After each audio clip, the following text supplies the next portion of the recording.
Oi pessoal, tudo bem? Eu sou a Milena, sou Head de Produto aqui na Ace Cortex. Eu sou responsável pelo produto de Beerolounge, que é criado para ou criar novos negócios para grandes companhias ou lançar produtos e negócios já existentes que ainda não estejam com tanto fit de mercado. Hoje eu tô aqui com vocês para falar um pouquinho sobre o overview da semana. Então eu trouxe duas reportagens para vocês que me marcaram muito e eu espero que agregue um pouquinho no dia a dia de vocês. A primeira delas é sobre o Airbnb. O Airbnb reportou anteontem uma notícia em que mostra todo o balanço financeiro deles do ano passado, em que durante 9 meses eles tiveram prejuízo aí de 322 milhões. Isso foi muito inesperado, considerando que no ano anterior eles tinham gerado 200 milhões de lucro no final do ano. O terceiro quarto deles foi bom, mas não foi suficiente para recuperar todo o prejuízo que eles tiveram. Isso provavelmente vai adiar a abertura de mercado do Airbnb. Então já havia alguma especulação há um certo tempo de que ele abriria um IPO ou entraria de alguma forma no mercado de ações. O Airbnb até hoje já capturou cerca de 4 bilhões de dólares em mais de 14 rounds de venture capital. Então era esperado que eles se lançassem na bolsa agora, mas eles resolveram segurar. Isso muito por conta, da especulação que existe hoje em modelos de negócio de marketplace. Para quem não sabe, o modelo de negócio de marketplace é um dos mais complexos de se criar. A gente vê hoje uma tendência de plataformitização de tudo. Então, todo mundo quer criar uma plataforma, todo mundo quer criar um marketplace, mas ele é muito complexo de se criar, existem várias particularidades que precisam ser olhadas. E modelos de negócio deste porte, empresas que seguem esse modelo de mercado como a Uber e a própria Lyft, se deram muito mal nos últimos IPOs. Então já existia uma tendência de mercado dos próprios investidores ficarem mais retraídos em relação a empresas com esse modelo de negócio.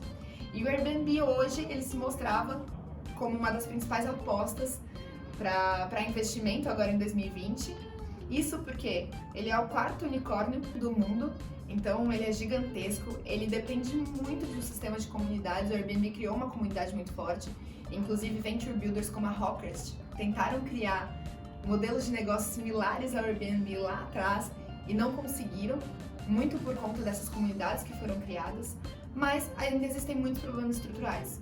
Então, durante o ano passado, o Airbnb focou muito em marketing, aquisições para crescimento, o que sangrou muito a margem deles, e é por isso também que isso gera esse balanço negativo.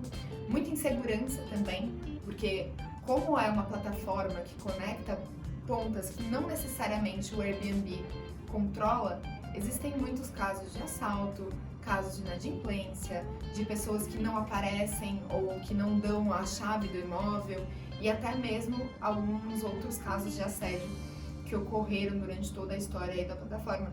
Então todo esse foco, tanto em segurança quanto em crescimento e até mesmo infraestrutura interna que eles precisaram. Então, se a gente olha a questão de headcount do Airbnb cresceu muito, os custos operacionais deles cresceram muito, é natural que exista essa queda. Isso mostra pra gente muito uma tendência aí de empresas com esse modelo de negócio estarem cada vez mais se retraindo. A gente teve um grande boom, como eu falei lá atrás, de plataformatização, mas existe uma tendência dessas empresas se retraírem.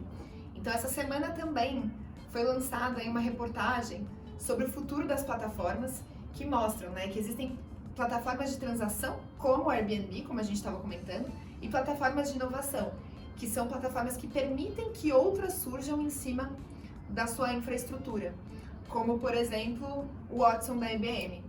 E as grandes corporações, Big Tech, elas se encontram exatamente ali no meio.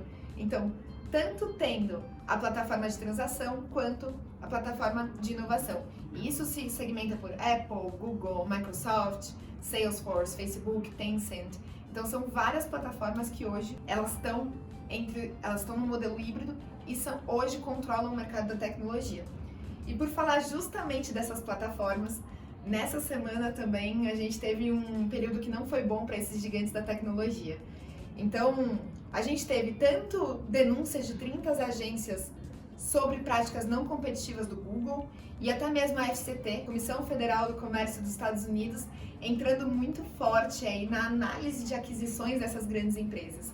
Então, para vocês entenderem um pouquinho de como funciona toda a regulamentação norte-americana sobre essas empresas, não é necessário reportar para o governo aquisições com um valor maior do que 90 milhões. O que acontece na realidade dessas grandes corporações? Como elas investem muito em startups, em empresas de tecnologia que estão surgindo no mercado, a maior parte das aquisições dessas empresas estão abaixo de 90 milhões. Isso cria uma vantagem competitiva dessas empresas de adquirir novos serviços, novos produtos, como um todo, muito maior do que empresas que fazem o M&A um pouco mais pesado. E há hoje uma reclamação muito forte de que isso tem gerado uma competição desleal entre essas grandes corporações e outras empresas, como agências. Quando a gente olha a própria Apple hoje, representa 10% de todas as transações financeiras no mundo. Então a Apple, uma empresa de tecnologia que fazia hardware, hoje entrou no mercado de finanças e já representa 10% dessas transações. Então o poder e a força, o poder de barganha, a força do mercado e até o monopólio, entre aspas, dessas empresas tem se tornado muito forte. E isso tem sido uma discussão muito grande, tanto nos Estados Unidos quanto no mundo. Essa discussão perpassa até questões políticas, né? Então, se a gente olhar nas eleições do Brasil, todas as redes sociais impactaram muito nas eleições e nos resultados das eleições, e o mesmo tem acontecido nos Estados Unidos, e é por isso que esse bipartidarismo norte-americano também tem discutido muito a questão das redes sociais e da força que Facebook, Instagram, que Google tem dentro da percepção de imagem da política como um todo, das notícias como um todo, da economia. Então, por isso tem ficado muito em voga também.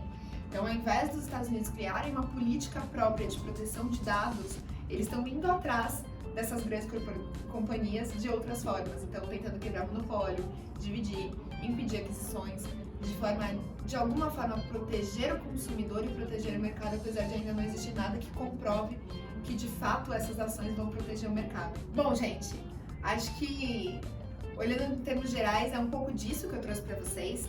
A gente tem aí várias empresas que estão se posicionando numa tendência de fato se disseminar em outros mercados, construir novos negócios que vão muito de acordo com os nossos princípios da inovação radical, né?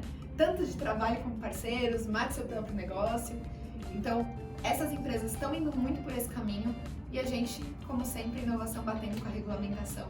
Então, o quanto que de fato a gente consegue inovar e entender um pouco também de quais são as legislações e como que a própria estrutura governamental e a estrutura de legislação se prepara para essa inovação, que é algo que muitos dos nossos clientes passam.